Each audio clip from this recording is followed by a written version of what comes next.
It was pretty challenging at the beginning, and then Alex Trebek gave me some advice of just have fun with it, that the audience reacts to you. If you have fun, the contestants react to you. So it was simple advice.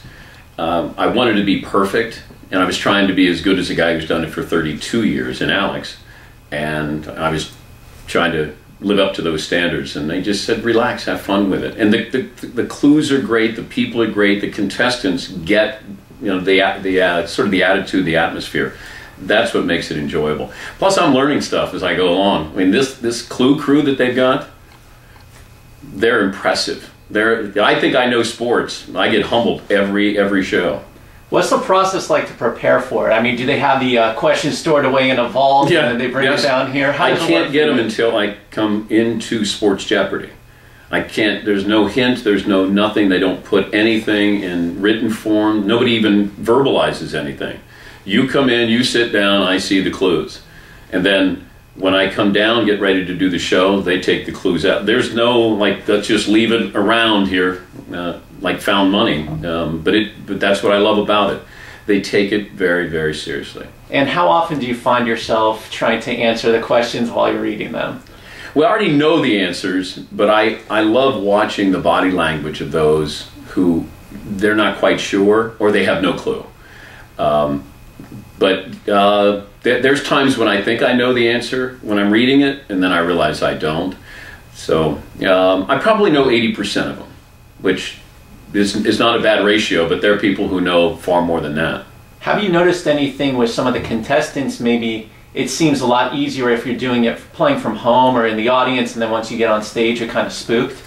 Well, I think that's the same with anybody. You can sit and make 18 out of 20 free throws, and then all of a sudden I put you in a game, and you're going to miss 3 in a row.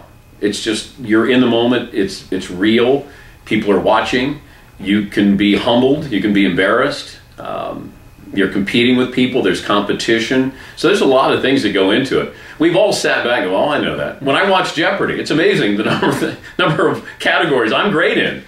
If I was on that show, I'd choke, I'd whiff. And then on your radio show, you've talked about this for a long time, Jeopardy being the dream. How did this whole thing come together? I think by talking about it, and Steve Moscow, one of the presidents here at Sony, and Harry Friedman, who does Wheel of Fortune and Jeopardy, he's the executive producer, they had been working on this for 20 years.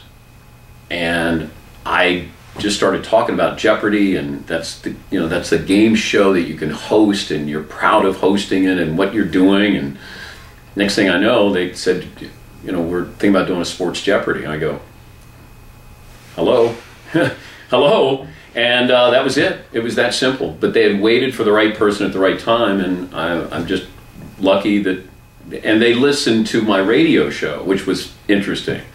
So they called me and they said, we're thinking about this. We've heard you talk about Jeopardy. And I go, I'm in. So you planted the seed a long time ago. I did. Yeah. So. Now, we've heard some things from people like Aaron Rodgers. He said in interviews with Alex Trebek that he loves watching Jeopardy. And his favorite thing is Trebek's smug response because he feels he knows all the answers. Yes. How do you manage that? You know what the answer is, but not to come off. I will admit on the show, I had no idea what this one was either, guys. If they're stumped, I think it's Alex does it his way, but my way is, hey, I'm right there with you. I know what you're thinking, and I didn't know it either. Instead of going, the Philadelphia 76, how could you not know that? I sympathize with those who don't have the correct answers, because that was me pretty much in high school. The set out there is very reminiscent of the man cave on your show. Yeah. How much of the design went into it? Do you think that they got some ideas from the radio show? Yeah, they wanted to make it feel like my radio show, the set of my radio show, and they did an unbelievable job. Because I came in and I went, this is spectacular, because that's the Jeopardy set. And that they have this transformation, this transition that they do, and then we, host the shows, and then they'll turn it back to Jeopardy. But they wanted a warmer feel than Jeopardy, and they certainly achieved that. How's it been doing so far? It's been great. Now we're talking about a second season, and the contestants, the number of people who tried out was astonishing. And we're just starting. And that's what's fun. We have, like satellite tours where you go into certain cities and then come on out, and then you go through the prelims, see how well you'll do, and then, you qualify and you're on the show. But I can't imagine what it's going to be like in season 2 if it's, the way it's been in season 1. And for you, schedule-wise, how do you manage everything? You have the show, you got Football Night in America, your NBC duties, all this stuff going on, and a lot of that is on the East Coast, and this is on the West Coast. How do you manage it all? I just carve out space, and they're very adaptable to my schedule, so they're accommodating, and that helps because you just go in and you try to knock out as many shows as you can. So you may do 4 shows in a day, you may do 16 shows in a week, but that's what we have to do because of my other responsibilities. But that's helped, and so is Alex Trebek, to say, all right, I won't be taping today because you'll be taping. So this is like a dream come true. Oh, yeah. in sorts for you. Oh, yes. Is there anything else that you have on your professional bucket list? Things you'd like to do or dreams that you have?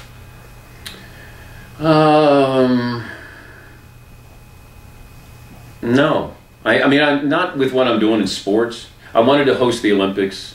I wanted to hand out the Super Bowl trophy. Been able to do those things. And then to do Football Night in America, have my own. No, I'm fine. I'm good. I'll save some of those other things for somebody else's bucket list.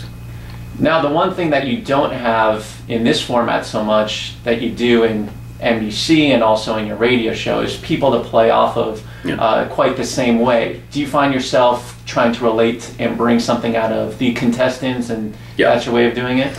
Yeah, because I want them to be at ease. They're coming into my studio, my show. I should be accommodating to them, to relax, have fun with it. I know you're nervous. If you have somebody who you can play off of, who has a good sense of humor, that's what you want. That's ideal. You want somebody who's not just up there answering questions, which is great, but I want you fully embracing what Sports Jeopardy is really all about, and that is knowledge, but also having fun. And then there's that one period that you never know which way it's going to go, and that's the questions when you're actually interviewing the contestants. Yeah. What are you looking for, to ask them? You have a sheet in front of you, tells you a little bit about them. There's a couple of notes, but I'm really looking for something that's awkward, just different, that they have fun with, that they can laugh at themselves. And then, I don't want to embarrass you as much as I want to laugh with you. I don't want people laughing at, but with. And that's all you're trying to do. Because I do that every single day on the radio show. You laugh at yourself, you have fun with what you do, and don't take it too serious. And that's the approach. And if you were to talk to someone who's thinking about being a contestant on the show, they want to, what advice would you have for them? I don't know if studying helps, but if you feel like there's a couple of categories that could come up, then just have a working knowledge of something. And when all else fails, say Gretzky when it comes to hockey. I know you said that the questions are done ahead of time. Have you ever had any input with some of the categories, like we just saw the Chris Berman nicknames? That was it had the ESPN touch. I loved it. A little bit, but the Clue Crew is, they're very serious about what they do. They're sequestered and they come up with these clues. So I want them to do their job. That I don't want to come in and Bigfoot and say, hey, here's a clue. If I can help with something, then great. But I trust them. They've been doing it for 30 years and at a very high level with Jeopardy. And they're competitive too. That's what I love. They're competitive. And they compete with each other. They want to come up with the great clue. And that's what's fun to see. What are your overall last thoughts here about how Sports Jeopardy has been going so far? Proud of it. Really proud of it. And to see something grow, something start, you put it on Crackle, and having people go to Crackle, and millennials consume this way. I have kids who are millennials, and they consume in this way. Go to Crackle, they get Sports Jeopardy, or they download the app. That's what's fun. I was there in the embryonic stages of CNN and ESPN when you saw growth. And to see that with this, I'm proud. You know, my name's attached to it. I'm proud of that. And to be affiliated with Jeopardy that's a proud moment for me.